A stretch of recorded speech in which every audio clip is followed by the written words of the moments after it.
Greetings, everybody. I'm very excited today to welcome you to Live Courageously, my first podcast show after 2 years of doing my weekly Facebook Lives on empowerment, inspiration, motivation, COVID, and current issues affecting us, and sharing my stories and lessons from my life and my journey. While producing a film recently in Canada at the end of 2021, I felt the need to step up my show and introduce my audience to all the powerful people that I have in my life and have them share their stories. I chose the title for this podcast show of Live Courageously because that's been the conscious theme for my last 2 years of life since the beginning of the pandemic in 2020. I remember I was attending an event in February of 2020 in Naples, Florida called Unstoppable that was put on by a great brother of mine, Jason Cisneros, when we heard about the pandemic, or what at the time was called the coronavirus.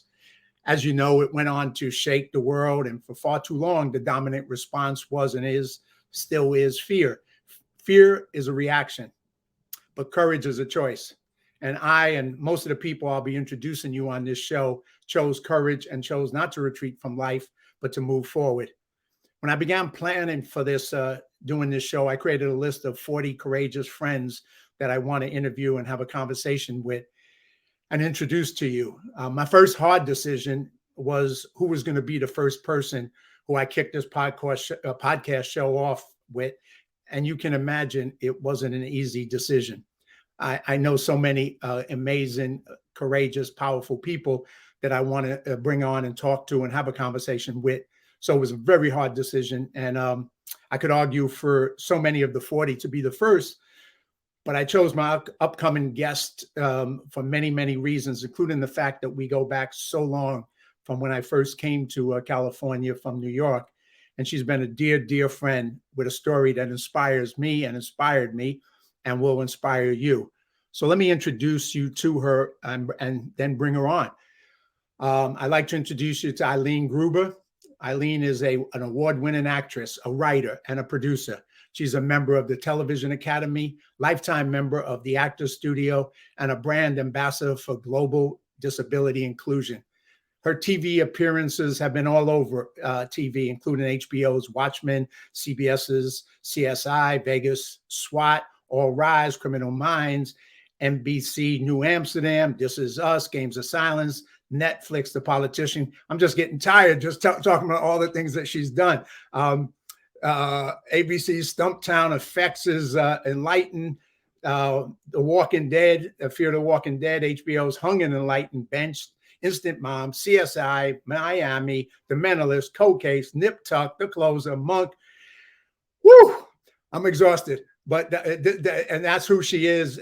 She has energy for unbelievable. She has won over a dozen Best Actress awards. During COVID, she pivoted to writing more, and she won a $100,000 production package for a feature film in a pitch competition in 2021. She's won Mary Austin Excellence in Screenwriting Awards in 2019 and 2020, a producing award from Mary Austin's Excellence in Producing in 2021, and more than 50 international awards for her disability inclusive short films. She's an advocate for the hiring of performers with disabilities in film, television, and advertising. She serves on the SAG-AFTRA National People with Disabilities Committee and was selected for the 2020 CBS Leadership Pipeline for directing. She's also a national public speaker for events supporting challenged patients, disability inclusion, eradicating bullying, and empowering women. If that wasn't enough, and I'm leaving out so much, of course, in 2019, she went through training at the FBI Citizens Academy for Community Leaders and was the keynote speaker for their graduation at the FBI Academy. And this ability started when she was young. As a child, Eileen narrowly survived an immune system attack on her spine caused by a vaccine that left her with a C1 to C4 spinal injury. She spent years of her childhood in a wheelchair and every year since trying to stay on her feet. She's also, if she wasn't thrown all that at her, she's also an adult cancer survivor and also has experienced loss of loved ones and turns her pain into courageous energy. She's a role model of a woman who lives courageously, and I'm honored truly, truly honored to have her on as my first guest, to have her as a friend, have her as an inspiration in my life. So I'd like you to welcome Eileen Gruber. Woo! Thank you. Thank you, John. How are you doing, Eileen? It's funny. You don't really realize how much you've done through the years until someone lines it up like that, and you hear it and you're like, wow. Yeah, well, I know it must feel like wow to you, but definitely to me, and having known you for so long, it's always wow. It just continues because the wow doesn't stop because you don't stop. You keep adding to that wow, and that's part of why I wanted you to be the guest, because I just feel you have so much to offer people. I just want to start before we get into some of the conversation I'd love to have with you is, if you remember a little bit, and I know I do, of how we met the first time in California and why we've been friends ever since that point. But let's start there. That's been a really long, long time. We met because of Flash Forward. It was this program to help people learn how to advance their careers forward fast. And I went through it with the enthusiasm I always bring to things, and soon became a coach. So I was a volunteer career coach and I guess cheerleader for people who were going through the business. And you were one of my people. You were assigned to my team. I don't know what they call them back then, but you were assigned to my team. So I guess I was your career coach, right? For a little while. Yeah. And team leader. And it's kind of, it was one of the, a great experience for me stepping forward, because I had just come out to California. I don't know when we actually met at that Flash Forward seminar stuff. But I'd come out with about $100 in my pocket, and I came to and basically wanted to transform my life. A lot had collapsed in my life in New York, and I was starting over. And one of the things in joining the group is it's like, you were my coach, and obviously you were hard. You were hard on me. I remember that, in a good way, hard. And you're much younger than me, and obviously much better looking than me. And you just had a great energy about you. And what I had committed to was I was going to write a screenplay in 30 days. And I never written a screenplay before, so I had raised the bar for myself.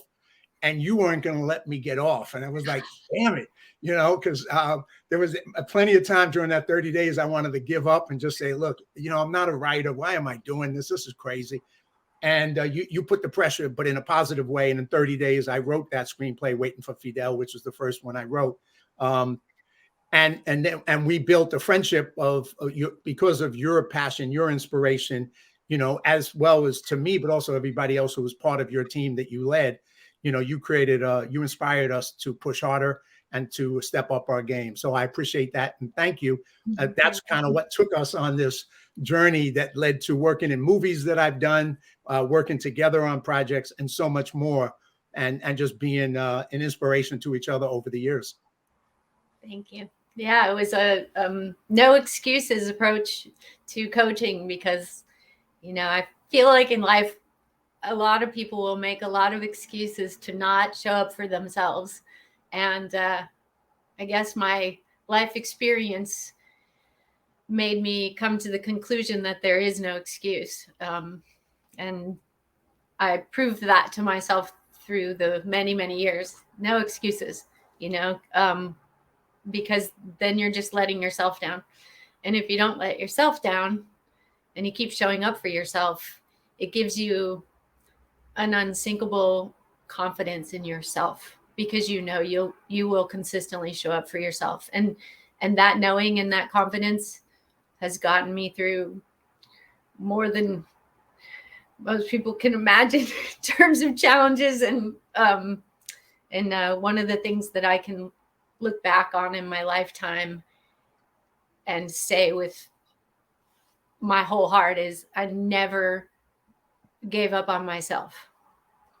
No matter what I was going through, I showed up, and I brought that to coaching, because I felt like if I could show up for everything and for myself through everything I'd been through, including through cancer stuff and surgeries and still show up, then anyone could. That's what I came to that conclusion. So I was in my 20s when we met, had a whole lot more energy than I have now.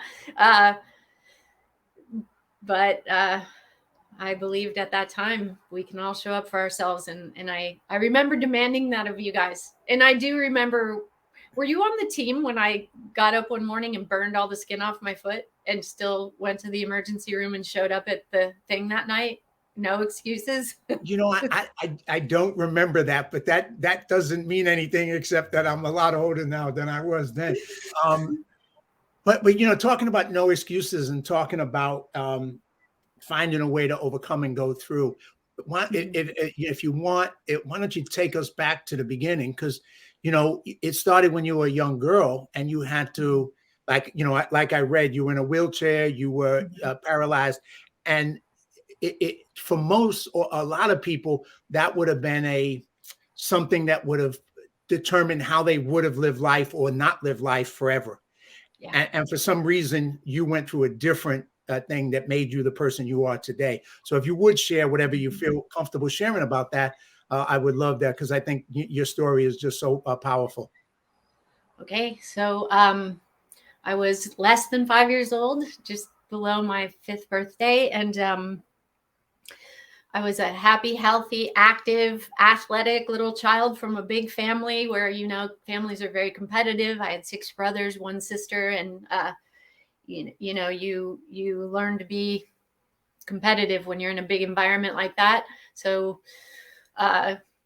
we all got vaccines for school because we had moved to a new state, and my vaccine, there was something wrong with it, or my immune system went nuts on it. And 30 days later, out of nowhere, I'm running through the park with my siblings goofing off, and I was running, jumping, doing all the things kids do. And I landed from a flip, and suddenly I couldn't feel my legs anymore and didn't know.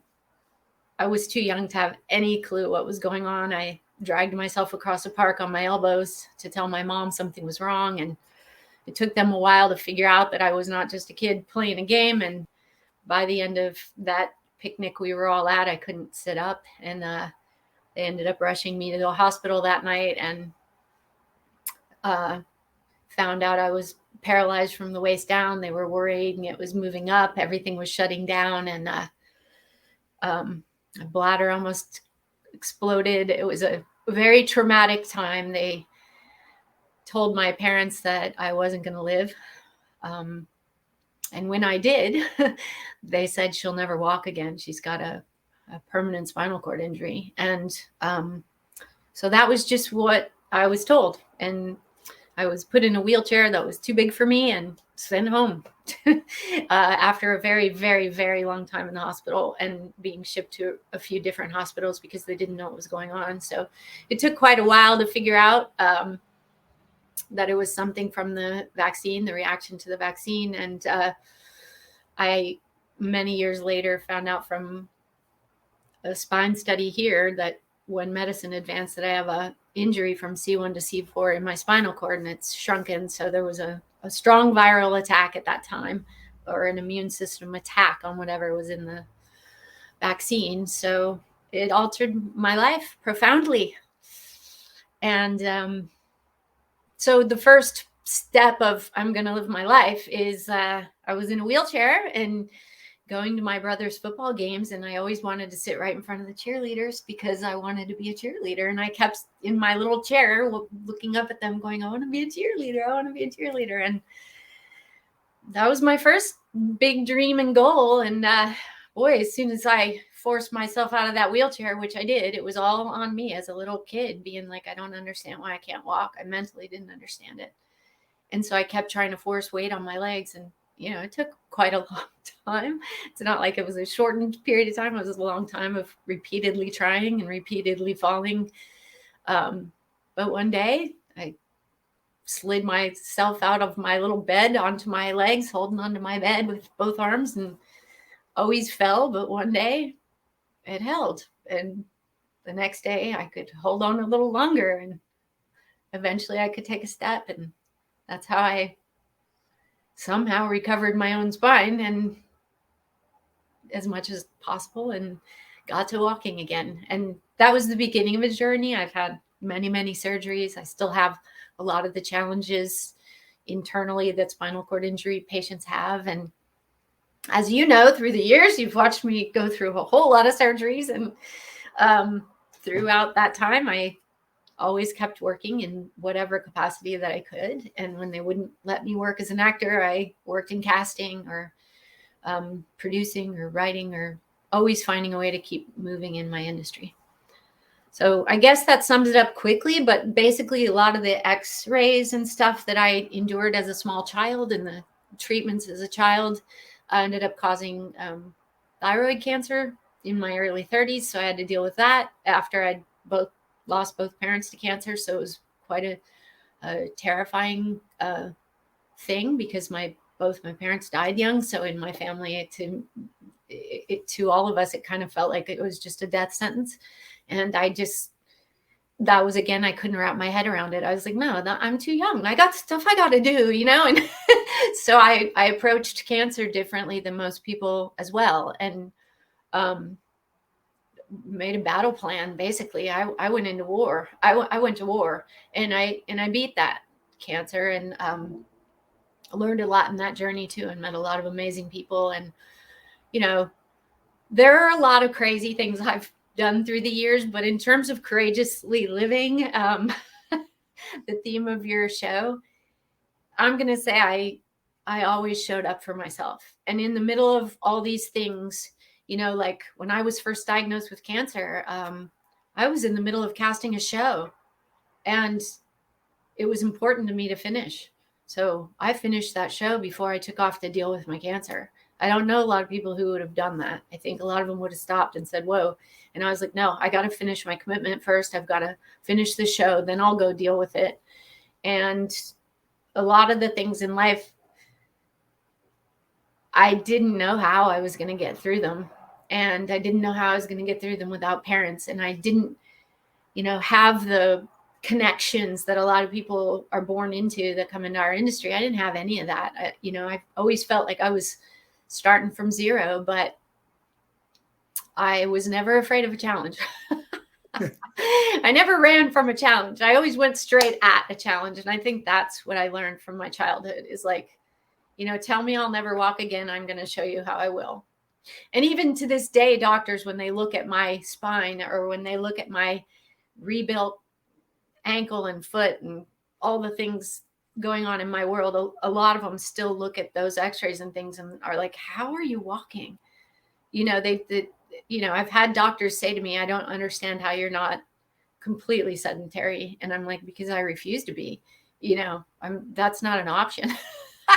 And do I deal with a lot of pain? Heck yeah. Would it be easier to just sit down and never get up again? Sure it would. But would I be everything I could be if I made that choice? I don't think I'd still be here if I chose to stay down. Eileen, it's kind of funny. As I was preparing for the show, I picked up a book on Kindle just coincidentally 3 days ago and started reading it, called Hero on a Mission by, I forget the name. I'll remember it after. Donald Miller, maybe. Anyway, I started reading the book, and Hero on a Mission is kind of like, because we're both in the film industry, and that as a screenwriter as well as a actress, that there's a whole thing called the hero's journey that we use in writing a screenplay. And a lot of screenplays follow that model of a hero's journey. So you have somebody who goes out on a journey and they meet a guide and they overcome all these obstacles. And that's what a good story is somebody who has the courage. They may have fear, they may have insecurity, but they find a way to overcome the fear, the pain, the obstacles in their life, and they get to the end. That's what makes a great story and makes a great movie. But as I was reading the book and taking notes and dwelling on it, it's also what makes for a great life. And that's what you're sharing is, because if we get to go on that hero's journey, not to say that we're heroes per se, but we go on that journey that we overcome everything that's thrown at us, we have a different kind of life if we don't go on that journey and we let, like you're suggesting, the pain to stop and just give up, or to not go forward, like when you were casting the show. There's so many ways to just say, no, I ain't doing this. This is too much. But you didn't, and you don't. And because of that, you are who you are. And I guess I would ask you, how would you describe yourself in a few words because of your journey, because of the fact that you never give up and you've never gave up? How would you describe? Because I have some words for you, but I'd love to hear what words would you have for yourself? What words would I use? I know that I'm courageous because I know that every time I've truly been terrified, I kept moving. I didn't give myself a choice not to. As long as it was something that really mattered to me. I mean, I had to learn to say no to all the things that didn't matter because those get in your way too. But the things that mattered, and I don't give up. So that's a few words. I know that you can't beat me down. And I hesitate to say that because I don't want, mean people to see that as a challenge. But for all the people who've tried to take me out for whatever their fears are, a lot of people fear the spirit that comes with a survivor. And a person, a kid that's dealt with disability and the bullying that comes with that, and the closed off society that tells you you're not welcome everywhere you go, and in an industry that tells you you're not welcome because you're not perfect, you have a limp or whatever. And in order to face that and say, no, I have a right to be here, you have to believe in yourself, and you have to move forward through all kinds of adversity. So what I know I am is strong. And what I know is that I'm unsinkable. And the reason I'm unsinkable is because I will keep showing up for myself. There's some old saying, I won't remember it exactly, but about how you can't stop a person who never gives up. And I'm not going to give up on myself. I've been through too much.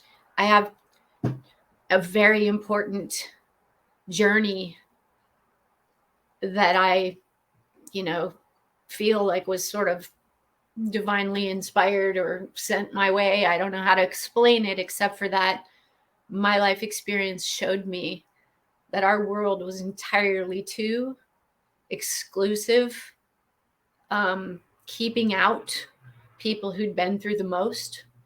And to me, that's a failing recipe for all of humanity. You can't keep out the people who've been through the most. And so I was determined to change that, because I didn't see people like me or kids like me as less. I saw us as having more to bring to a table than people realize. And society kind of likes to think that perfection is the perfect model, and that that's what you want in charge of everything, in front of everyone. You want to show everyone this illusion of perfection. And I feel like that's a disservice to all of humanity. I feel like the more battles we've been through, the more we have to bring to a table, just like a seasoned warrior or a seasoned athlete, or, someone who has skills to bring to the game. Why do you want to leave out the people most skilled at survival, especially in times like these where people are like, how do we survive? Well, you turn to the people who have done it repeatedly.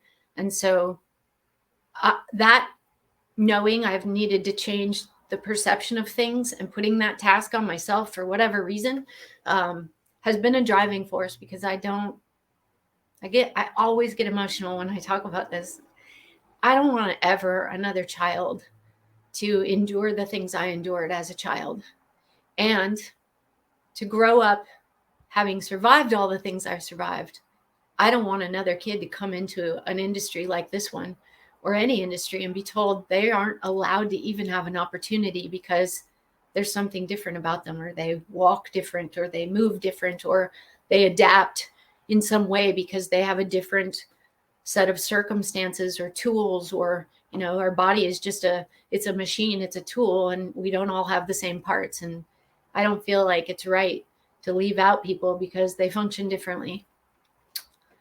And so I set out to change it, and that's been a driving force. So You know, there's a book I'm sure you've heard of, A Man's Search for Meaning by Viktor Frankl.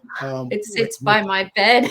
I keep that book by my bed. I can't tell you how many times I didn't know that, but you know, I was doing some reading, and that was coming up too as I was getting ready to do this show with you. And you know, and he talks about how pain is a force that transforms us. And he said, we have power over all. We don't have power over all that happens in the world, but we have power over our perspective, and that you can find a redemptive perspective in life.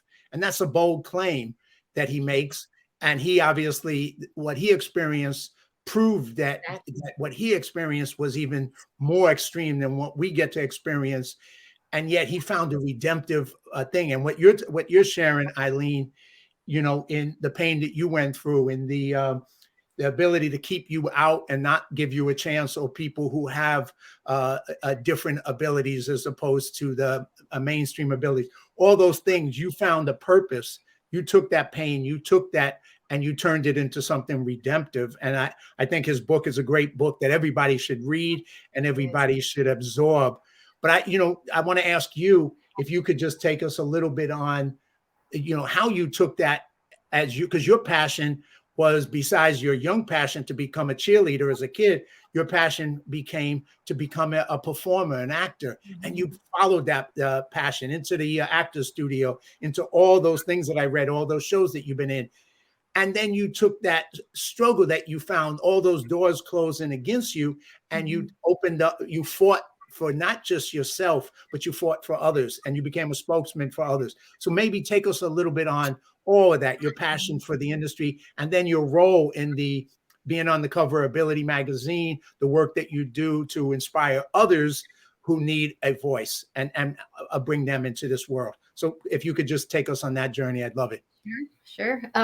Interestingly enough, sometimes I think our journeys are sort of predestined. I've come to that conclusion after a lot of things happened that made me go, wow, how things line up. Well, being a cheerleader, incidentally, is a performer who stands up in front of a massive crowd and encourages them to root for your team, cheer on your players. I was really good at rallying a crowd. The challenges I had as a child gave me a whole lot of energy. And I was so excited about getting to be a cheerleader that I had this boundless energy, even if my legs didn't work as well as everyone else. And the challenges of being a cheerleader were huge for a girl with a spinal cord injury who couldn't really jump on her legs, but I excelled at what I could. I ended up having a big voice and this huge ability to make people smile and cheer. And I learned performing in front of large audiences at that time as a child. And I didn't care if my legs weren't working right. And I didn't care if I had bladder issues that made me have to go every quarter as a little girl and change my clothes, because every time I jumped, my bladder would empty. And for some reason, the cheerleading mattered more. So cut to, my life takes a few turns and I end up getting pulled into this entertainment industry. I didn't think about this when I was a kid. It just kind of kept coming at me. And I thought, well, if I'm going to go into this business, if it's going to keep coming at me, I'm going to learn a lot about it. So I went to work for a casting director when I lived in Atlanta, which is where I started my career. And I worked on the stage and I sang in my church choir and we did musicals. And I just had so much fun doing it. I fell in love with performance and performing. And then shortly, a few years into it, I moved to New York City and wanted to be in a bigger market. At the time, there was not much of a market in Atlanta. It was very small. There were 2 casting directors, not a lot happening. So I outgrew the town. I went to New York. And in New York, I started to, let me go back to Atlanta. I ended up having to have leg rebuilds in my very early 20s and ended up in a wheelchair again with a cast up to my leg. And during that time, I still kept trying to do what I was doing. I went to classes, I worked for casting directors, and I didn't let any of it stop me from doing what I could. And so I got to New York and I was really having trouble walking because I'd had this whole leg rebuilt. And what we didn't know at the time is they left bones hitting. And incidentally, I ended up spending the next 30 years, literally literally almost 30 years walking on bones hitting in my leg and ankle, which is excruciating pain, but that's what I was dealing with and why I had a brace for so long up to my knee. I went to New York with that kind of pain I was dealing with, and it was really hard to walk through that city, but I kept going to all these things. And it was the first time that I had a few people say to me, "You're never going to work in this industry because you walk funny." I mean, literally say it to my face. And I just never believed them, because I believed I could do whatever I put my mind to, because, hey, they said I'd never walk again. Here I am. So I'm like, I'm walking. You might not like the way I'm walking, but it tells me I can do whatever I want to do. And I remember the first time an agent said that to me. And, I had just turned down multiple times Playboy. It just kept coming my way. I didn't want to do that stuff. People just kept saying, "Oh, you could do this." And I was like, I don't want to do that stuff. That to me is not empowering women. I think it weakens people and weakens women. And I just didn't want to have any part of it. And so I turned it down. And then I'm in the office of this agent telling me I'll never work in this industry because I walk funny. And I'm looking up at the pictures on the wall behind him. And I'm like, I think I just turned down what most of your girls aspire to do. So I think I'm going to be okay. And I walked out his door, this tiny little agent who's working out of his home office, who has his underwear hanging out of the hamper in the bathroom when he has clients coming in. And I walked right in the door of one of the biggest top agencies in New York City. And by the time I got home that day, I was signed by a massive agency. So I was just like, well, when one person says no way, you go find somebody bigger. And I even wrote an article about that in the Hollywood Journal later. That was something I always believed. Is like, I called the article, "Find Someone Bigger," because I've always believed that the people in charge, the people at the top, the people who can make decisions and powerful decisions are in power because they're risk takers. They see the opportunity. They see the value in differences. They see the gold in life experience. It's small-minded people who say, "No, you're never going to work in this industry." How can you know that? You don't know that about me. You don't know anything about me. I just walked in your door. So I find it interesting that people are willing to just shut a door and underestimate people because they're not, quote unquote, perfect. I find that, not very smart. So I walked out that door and I got a bigger agent, and much bigger, to the point where I was going into casting offices and they're all like, "How did you get with this agency?" And I'm like, "Oh no, I just walked in the door, talked my way past the security guard and got in there." And I was a kid, so what do I know? I mean, I really did some dumb things, taking big risks when I was living in New York City. I look back now and I laugh my little tail off, because I'm like, I cannot believe some of the doors I walked into and the things I said. Like, I literally walked into William Morris agency when I was a kid and asked for William Morris, and they're like, "He's dead." And I was like, "Oh, okay, well, the next guy in charge." I mean, that conversation actually happened when I was like 25 years old in New York City. So why am I not surprised? and so these things happen. I ended up getting signed with Buchwald. I had an agent that I still will always fondly remember, because he didn't sort of seem to mind. His name was David Elliott, and he didn't seem to mind my ignorance about the business. Because even when he asked me to sign, I was like, "Should I sign? I mean, that's like an exclusive thing." And he's like, "No, you actually want that in our business?" And I didn't know, because in Atlanta, you just get with everybody at the time. That was how it worked. And so I was completely clueless. And I got a lot of doors and a lot of opportunities. But it also is the first New York I started to deal with some discrimination, and little bits here and there, and learning about it. But I did get some work, and I really struggled walking there. It's a walking city. And so after a couple of years, I left and came to LA, because everybody was telling me I should go to LA, and in LA you could drive. And I was like, that's going to work for me. So it was when I came to LA that I really started to face the worst discrimination. I had great headshots. I had great training at HB Studios in New York. I had some great teachers. I was getting great feedback on my work. And I got to LA and got agent fairly easily, and got, a manager. And because of my headshots, you send them out. And I got into a lot of doors kind of easily. And then I'd walk in the door and they'd be like looking at me like I'm a leper, asking what's wrong with my leg. And it was the first question all the time. There was a cringe face, like, like, ugh. And then like those doors would shut and then I couldn't get in the door again. And some of them I couldn't get into for years. To this day, there's still a few casting offices that will not let me audition for anything. To this day, I got the list. I know who they are. One day I will get through their door. One day they will come asking for me. Or one day they'll be asking me for a job, because that's another goal of mine, is to, I'm getting closer and closer to being in a position where I'm doing the hiring. But I learned a lot about discrimination in LA, and it wasn't right. And that's why I kept fighting. I was like, this is wrong. It's wrong. And there's a lot of kids out here who have a dream that are dealing with bigger challenges than I was. So I started fighting for my fair right to do what I wanted to do. And I didn't understand why anybody would think that wasn't possible, I want you, before I jump you to that, to share a little bit what you've done with some of those kids who have a dream, who want to, participate, and they're not getting the opportunities, or they're not being accepted and all that. I want you to share what you've done with some of them, because I think that is just so inspiring.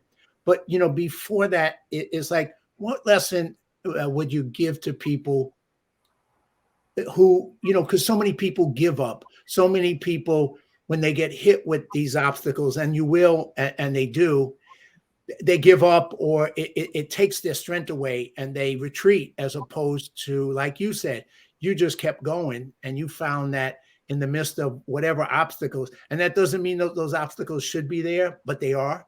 And it doesn't mean that you can't eventually get rid of them. But for the time being that they're there, you can either do two things. You can give up, or you can fight and change, right. and change them, right. and keep going forward.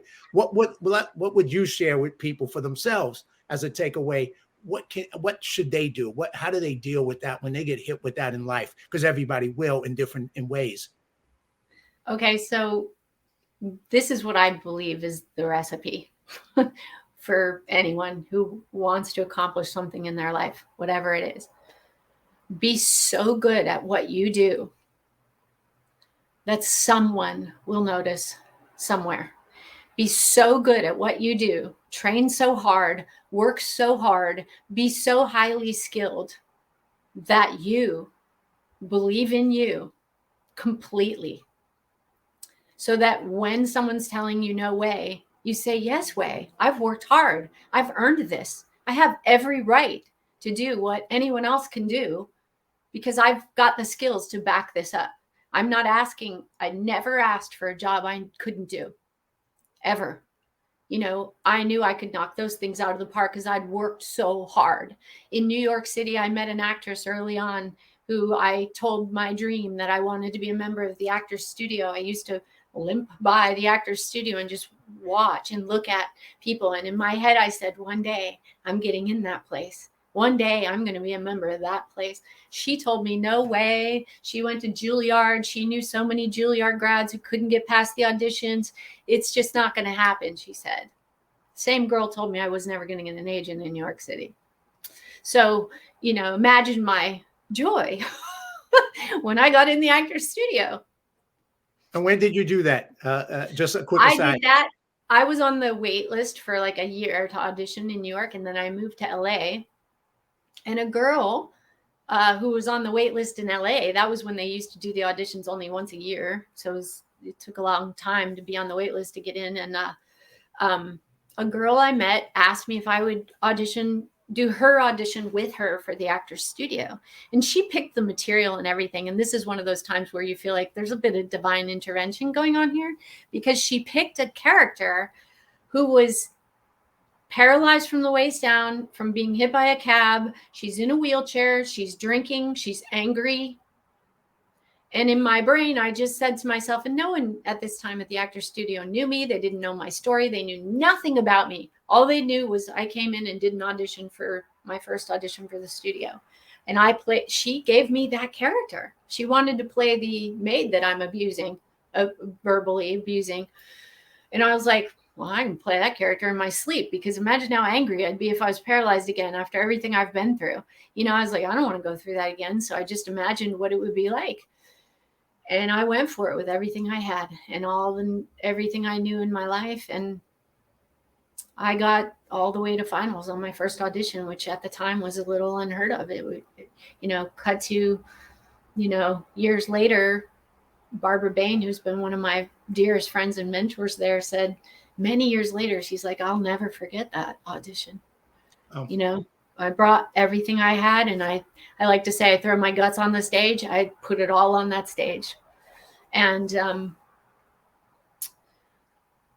once you've accomplished something that you really wanted, like getting into the actor's studio, and then I got to work with these amazing people for many, many years working on that stage and learning from Martin Landau and Carmen Argenziano and Barbara Bain and Alan Miller and Lou Antonio and all these incredible people who actually care about your craft and you being the best you can be. And they push you in really positive but firm, strong directions because they know what you're capable of.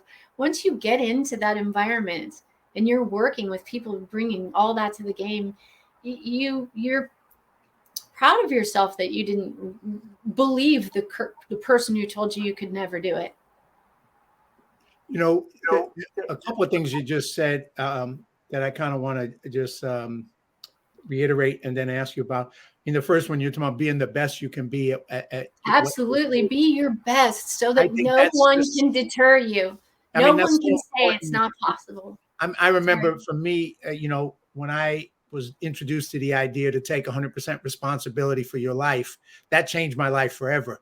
Because if you look at life that other people are responsible for your life, or they need to give you something, or you're entitled to something, you'll never have power. Because once you take that power that you're responsible for your life, it's your life. You got to be the best that you can be at it. And you're going to step up no matter what obstacles are thrown at you.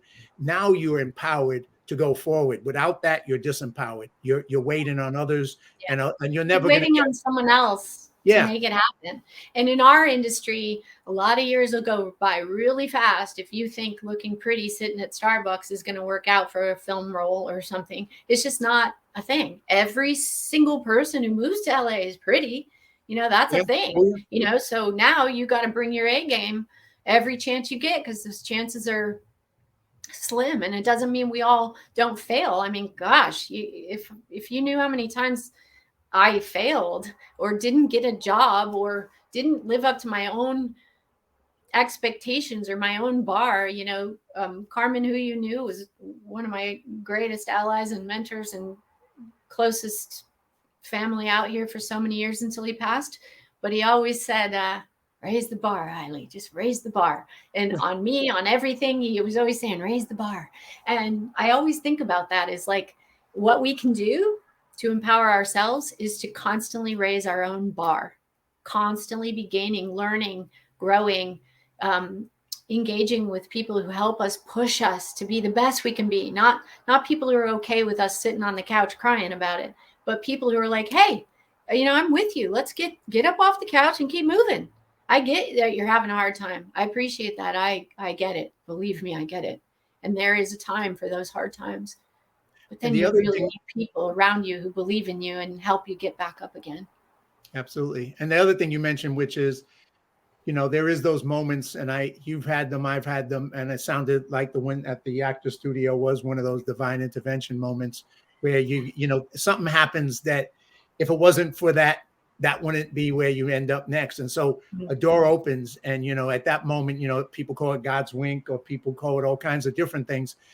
But you realize that something changed here because of this moment. And that opened up a door for you. Now it's up to you at that point, when that door opens, what you do with it, because you can do nothing. You can walk back out the door and not accomplish anything, because so what? The door opened.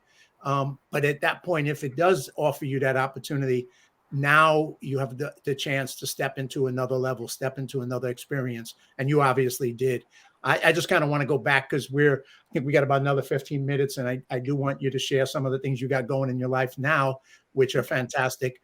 but I also want you to kind of share a little bit about some of the work you did with those, especially the children who you gave, and you've made them smile. Because one of the, when I asked you about, what describes you, and you gave some words, I mean, your passion is one of the words I would use to describe you. Your passion just comes out of you constantly, and it comes out in your smile, and you got one of the best smiles in the world.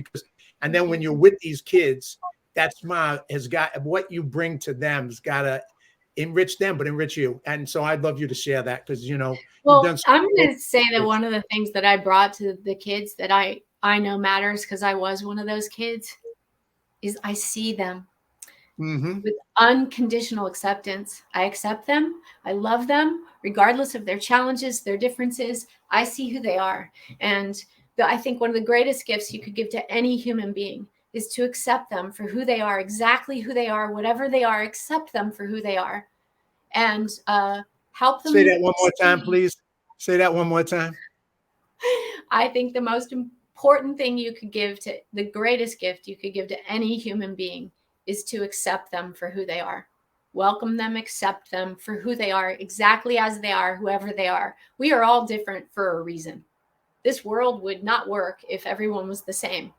And we need to just love and accept people. So when I meet these kids, they're so used to having their guard up and being shy. And a lot of them have dealt with so much rejection and humiliation and bullying, and that when somebody just says, I see you, and smiles, a lot of times you walk by a kid with a challenging disability, and you will see them look away from you often. And I know what that is. They're so afraid one more person is going to mock them or cringe, like people used to cringe when they saw me walk.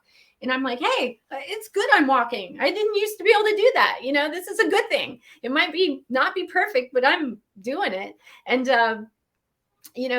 so when I see these kids, I smile. Like, you're welcome here. I see you. I see your light. They have this incredible spirit and energy. So I've mentored a good handful of these kids. Some of them from childhood all up. I've written shows for a whole lot of kids, and then directed them and taught them how to do the work and get them up on a stage doing the things they want to do, and watch these kids light up when you just accept them for who they are. I remember one mother of a boy that was in one of the shows we did, and he was so shy and afraid and hiding in the corner and everything throughout the beginning of the rehearsal process. And by the end, he was one of the stars of the show. And the mom comes to me in tears after, and she's like, what have you done to my child? He was always afraid. He was in the corner. He was hiding, and they always stuck him in the corner. And now he's like the star of the show. And I said, I didn't put him in the corner.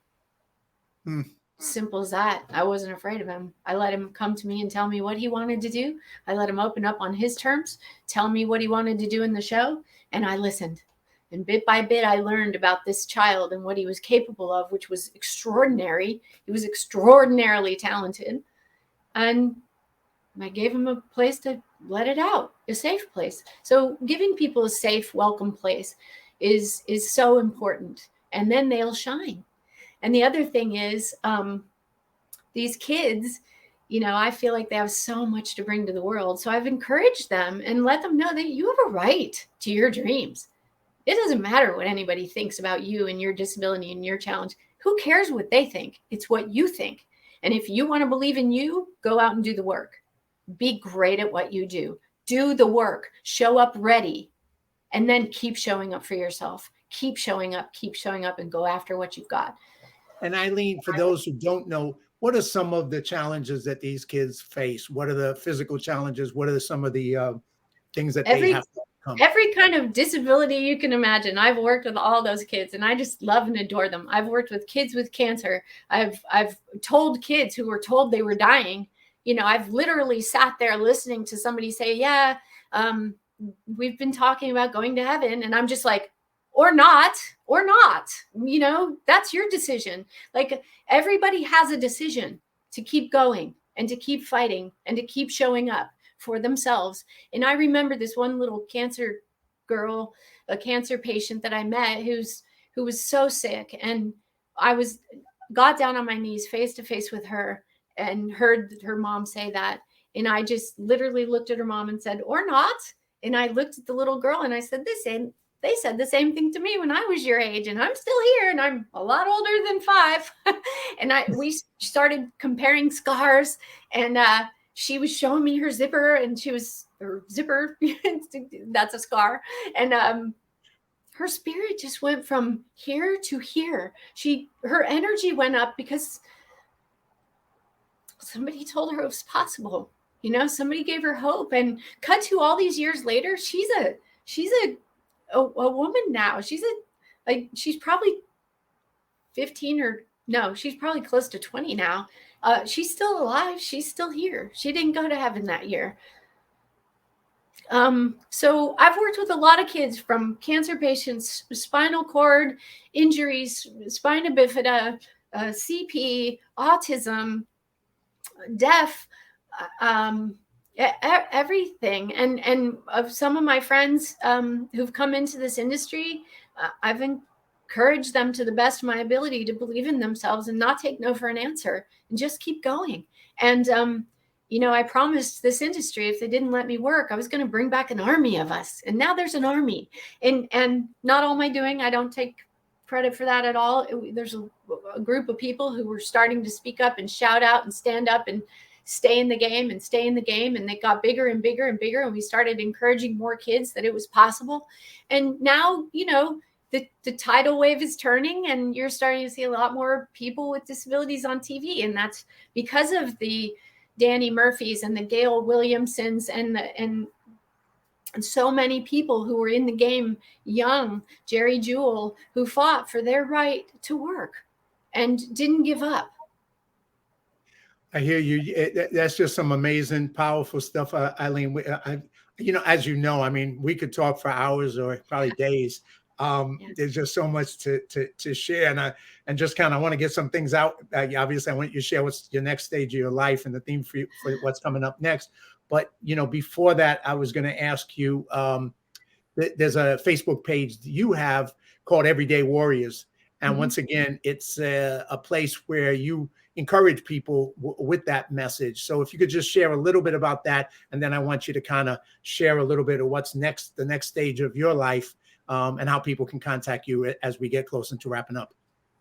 Everyday Warriors is a Facebook page where it's just like pretty much everyone on it has been through some kind of holy hell, and a lot of cancer survivors, a lot of people who've just been in the battles, and we share encouragement, positive things to think about. When something positive crosses my path, I share it on Everyday Warriors, encouraging people to go out and go after it, whatever it is they want in life while they're still here, and occasionally we'll have somebody who's going through a real bad challenge, and we'll post, please, warriors, tune in, give us your best tips, because I feel like we can learn from these people, that I learn from the survivors.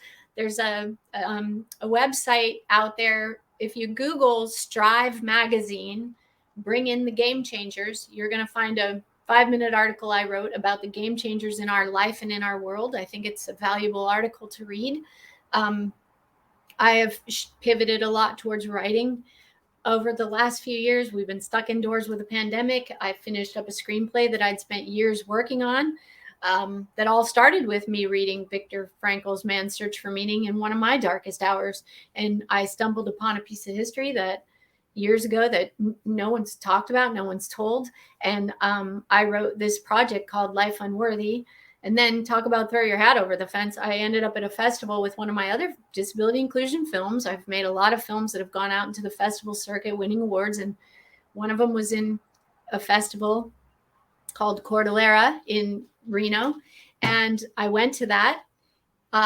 And in that time, it was the middle of the pandemic, and that was the only festival I showed up for some reason. And there was an opportunity to cold pitch. So I cold pitched this important story to a room full of industry people. And I was up against everybody who had had a very long time to prepare. I did a lottery ticket and got an opportunity. And I got up laughing at myself going, you're not ready to pitch. What are you going to say? And I just walked up there and took the mic, and I sat down and I pitched this story because it was coming from my heart. And I'd spent years researching it, and I won the whole competition. So the Pitch Fest. And so that ended up opening up doors to a very accomplished producer in this town named Hunt Lowry, who's now partnered with me on the project, and we're going to move it forward. And it tells a very, very important piece of disability history from the perspective of a couple of mothers, nurses. And I can't wait for that story to be told, because everybody who's read it has called me emotionally moved.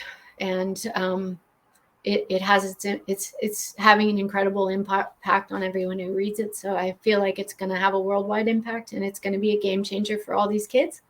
It's going to change our world, I believe, perceptions, and get people to have a lot more understanding and empathy and courage. It's going to teach people about courage. Well, I've been lucky to hear from you a lot about that particular project, and I have to agree with you. I can't wait to that comes to fruition, because it's a long journey, and it's going to impact people's lives just like you have in everything you've done so far, but on a bigger scale. And maybe divine intervention is that moment again. So we'll see. Yeah. I sure hope so. Yeah. Anything that you want to kind of sum up and finish as we're finishing up the show, and then how people can contact you if they want to hire you as a speaker, as an actress, as a consultant, as a writer, as just about anything, but just what would you kind of leave us with, Eileen? And, thank you for being. I believe that every human being is put on this earth for a reason.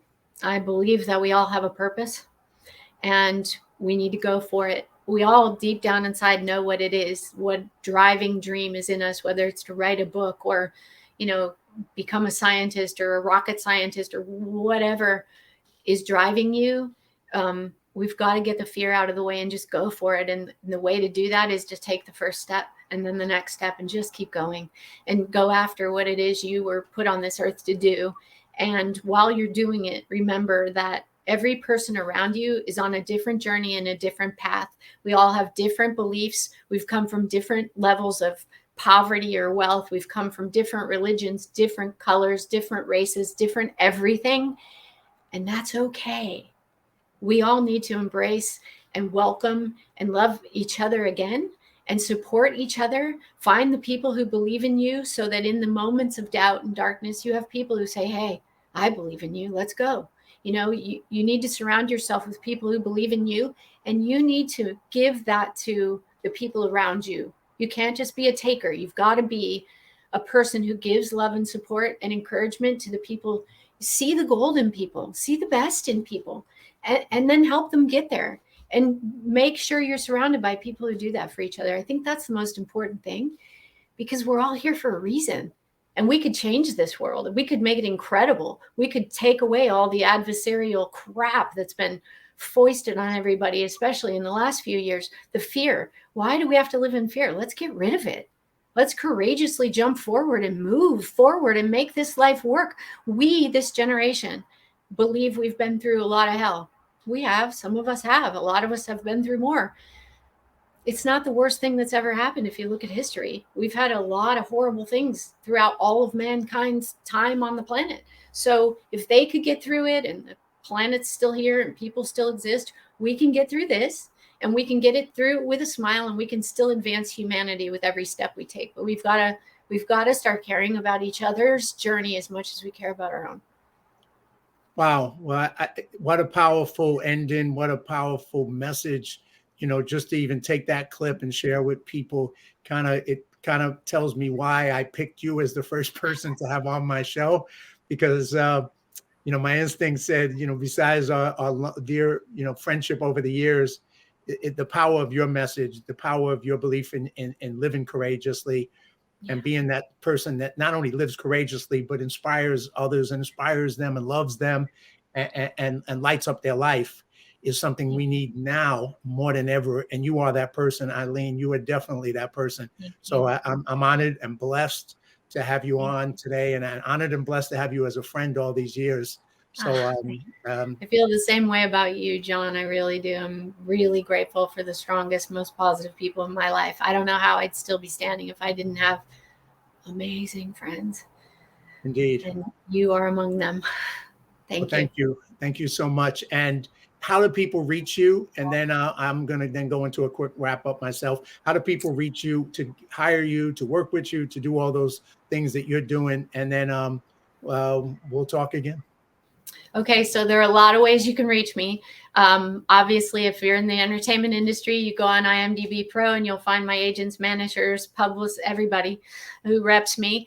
If you're trying to hire me to be a speaker, you can either go to Global Disability Inclusion. They've got a website. They represent Fortune 800 companies. They can work that out, or you can go to my website, EileenGruba.com, EileenGrubba.com. There's many ways to hire me there. Please don't reach out and ask me to do a whole bunch of work for free. I just don't have the time anymore. I've got huge projects on my plate. I'm not going to turn everyone's life story into a movie. That I just don't have the space for that. You've got to make your own movies happen. But I'm here to for hire. I got to make a living too. You can bring me as a speaker, a coach. Most importantly, I'm an actor and I'm a writer. I'm reachable through all my agents. You can find me on Facebook and Twitter and Instagram by my name. And you can reach out to my reps if you want to hire me. That's the bottom line, I guess, of it all. That's a whole lot. And then once again, thank you, Eileen. Thank you so much. And I can't wait to share this particular podcast with as many people as I possibly can, because I think your message is so powerful that now more than ever, people need to hear this message and hear just the passion, the love that comes across from you, the strength and the courage. So thank you so much for just being here with me today. I really, really appreciate it. So welcome. I believe life is a team effort. And so a lot of succeeding in your heart and in your goals is finding your team, the people who believe in you and who you believe in them, and making sure you give as much as you ever ask for. When you're reaching out to mentors, make sure you're bringing something to the game too. 100%. So it's important to remember we're all in this together. Thank you. Have a great weekend. And once again, appreciate it. And much love. And thank you very much, Eileen. Thank you, John. Bye. All right. Well, as I wrap up this first podcast, Live Courageously, I think you've just been gifted with an incredible story of an amazing human being who's overcome so much health challenges, from being paralyzed to cancer to discrimination, and always being somebody who's expressed courage and love and being the best that she could be. I think we've all been blessed by this. I didn't, no, this has been a great way to kick off Live Courageously, the series podcast. And I got at least another 40 guests coming up that have very different, unique stories, all who have lived a life of courage, and encourage you to live a life of courage. Because at the end of the day, we're living in a time where too much fear is being sold and promoted to us.